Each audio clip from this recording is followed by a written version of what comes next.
Toby, lovely to see you. You had an obviously incredibly diverse life and career. Yes. How did you get involved with Jim Henson and the Creature Shop to start with? Well, the short version of the long version. The short version is my dad was a puppeteer. Mm-hmm. So I was sort of aware of puppets, but I never went into puppetry like some, like the family business. But I was aware of it, and I'd done some as a kid. My actual living was being a juggler and a street performer. Okay. Fire eating, acrobatics and things. Quite different. Yes, quite different. My mum was an actress, so anyway. Like I say, I'll go into the long version. The short version is that my mime teacher, I was studying mime with this guy, Desmond Jones, and he was doing movement for films. He did the apes for Greystoke and things, training performers to be characters. Uh-huh. And he actually rang me and said, "Did you see the advert for the Muppets film?" And I went, "No, I don't do puppets." He went, "No." He said, it says dancers, acrobats, physically fit people to do big creatures. Mm-hmm.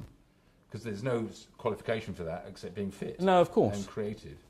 So I went for the audition. It was quite a long process. They did it like a workshop. They didn't come into a room and say, "Can you do puppets?"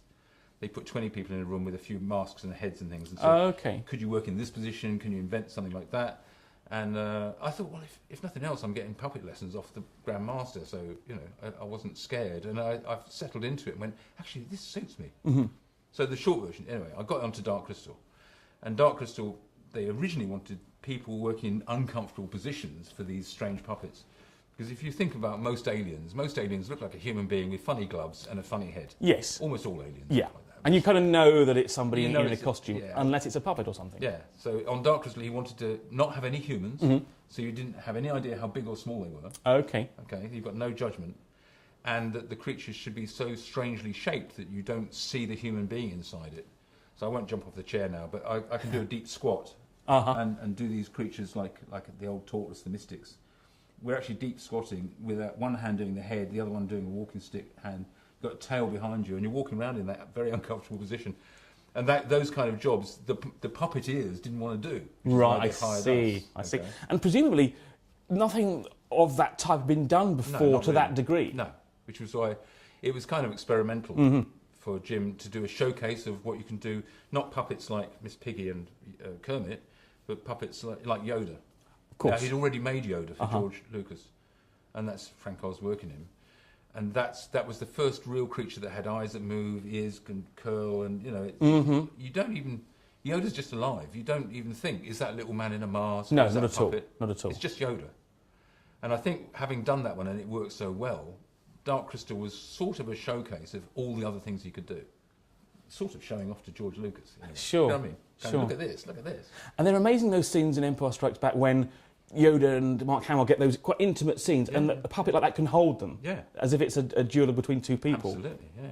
So how was Jim Henson as a person? Were you aware working with him that he was a sort of pioneer? Well, yeah. I mean, I was a bit overawed to start with, but then I got picked to work on his team, so I had to get to know him. Basically, each Muppet person had a team of 2 or 3 people to assist them.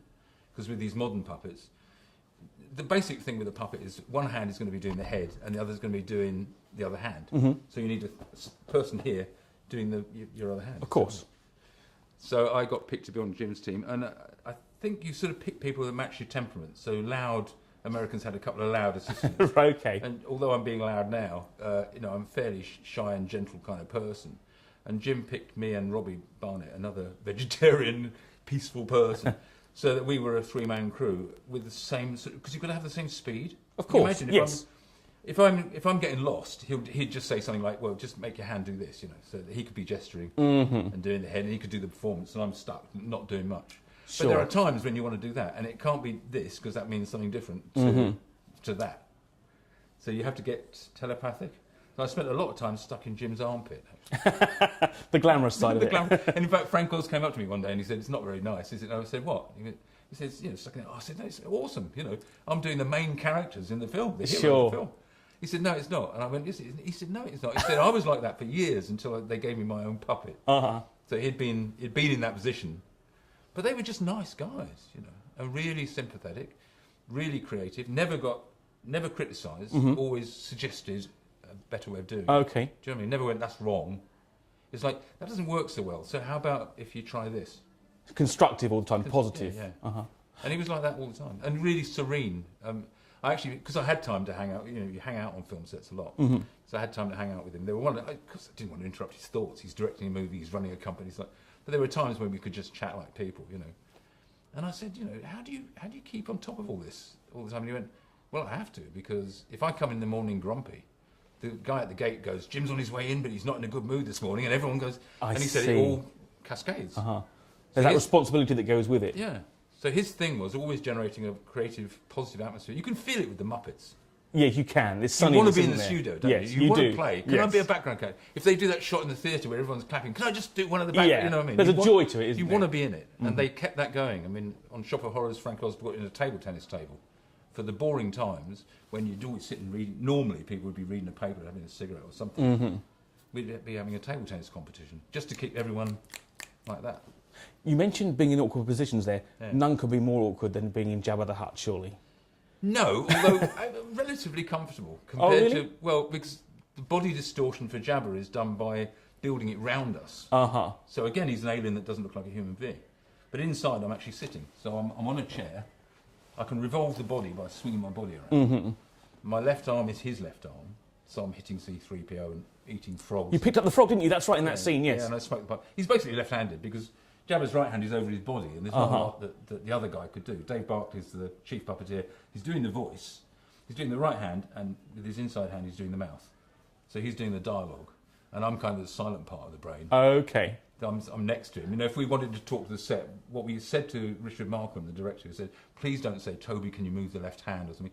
Always talk to Jabba as though he's a performer. Oh, interesting, We learnt this off Jim Henson. Talk to the puppet like it's a character. So we said, imagine you've got Marlon Brando. Do you know what I mean? There he is, he's sitting there like that. It's for us to work out how to do it. What you say is, I want you to look angry. I want you to turn that way and shout at him, or And then we would, as a gang on headsets, go. So the guy with the radio-controlled eyes would tell us what it looked like. Me and Dave would go out and practice things. I mean, something simple like pulling the chain on the dancing girl, because the hands don't reach round the belly. You can't do this sort of thing. Right. So we would stand outside and we go, so how are we going to do this? We do this. Oh, I know, look, there we go. Then we don't have to be able to reach each other. And we do that for hours, and we even juggled together and did all kinds of stuff. So when we were inside and completely blind, we could then go, okay, now what I do is, You've got that synchronicity there already.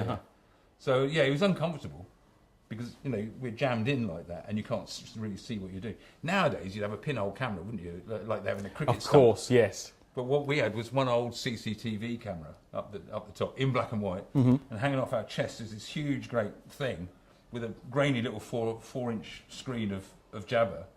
You couldn't really see the performance, just about to see what's going on. And we'd be spoiled, because the Henson organisation, they film so that you see through the lens. I mean, if I'm doing a puppet, I won't move around. You'd have a monitor there showing you what the camera was shooting. So you'd know if you were in close-up, you'd know if you were in the corner of the screen. Oh, so you'd actually get the shot that was cut through up, the lens. Not just a wide shot showing you. No, you'd see see. You'd know the shot that was going on. So we'd been spoiled for 6 months. That's the way they were doing it. That's how they do the Muppet Show. So you know exactly what the frame is. Suddenly on Star Wars, they're going, we're not shooting through the lens, just for you. There's all these other people. They did it their own way, so we were working almost blind. And how does it make you feel, looking back on it 30 years ago, what are now iconic films that you were a key part of? Yeah. Well, it's nice, because I didn't really try and be in the film business. Fell into it by mistake. Didn't even audition for Jabba, a man with a cigar called me into a room saying, we've been watching you on Dark Crystal, do you want to work on this one? Wow. And I didn't even know that they'd picked Dave Barclay, and he said he wanted me as a psychic. The film business is a bit like that. They don't tell you what's going on. It's all mysterious. And I go, how did I get the job? It was only later that Dave said, they'd picked me first, and I picked you. And I went, why didn't they just say that? What's all this anyway. But there's no easy way into this. It was just an accident for me. And it was like 6 weeks' work. And obviously a happy accident from, even the way you're talking now, you're recalling it very fondly. Oh, yeah. No, I mean, because I'd been doing a solo show, and it's a long story, but, basically my dad died, and I found it very difficult to go and do my solo juggling clown thing. I was just miserable for a few months, which is why I was studying mime. I see. And a year after my puppeteer dad died, I'm working as a puppeteer. Isn't that it's funny? Like one of those kind of strange things. Strange circular sort of things in life, yes. So, and I did 6 films eventually, up till about 87. And then the film business let me go, which, There's lots of reasons why. Mrs. Thatcher changed the tax breaks, so then they go and film in Israel or Spain or New Zealand. Of course. The film business is just gypsies around the world. You know, it goes where it wants to be, takes its stars and its technicians, and then hires local talent. Mm-hmm. I mean, for instance, Jabba's Palace is all English people. Oh, really? Yeah. It's almost all of the fringe theatre and mime people from London. I mean, everybody on the set. And do you see them at events like this sometimes to catch this is up? where we get together. Very good. So you find yourself in far-flung parts of the country, or the globe, probably. Occasionally, yeah, occasionally. I've got a day job now. I work in the local library. I gave up show business. In Cardiff, isn't it? I'm Cardiff. Uh-huh. But yeah, I gave up show business, which is also a long story. But having a day job means I don't actually do very many conventions because I have to get leave. I see. You know, and I've settled down. I've got a dog and all that. So don't want to. So 2 or 3 a year maybe I do, and sometimes they're local like this in the UK. But you know, if once a year someone takes me somewhere, it's a wonderful perk. I mean, in May I'm going to be in Italy for 5 days. Very good. That sounds glamorous. So, you know, like I said to you, you make money, you don't make money. But, I mean, someo's flying me to Rimini, put me up in a hotel. It can't be bad. Yeah. Toby, lovely to see you. Thank you very much. You too. Thank you.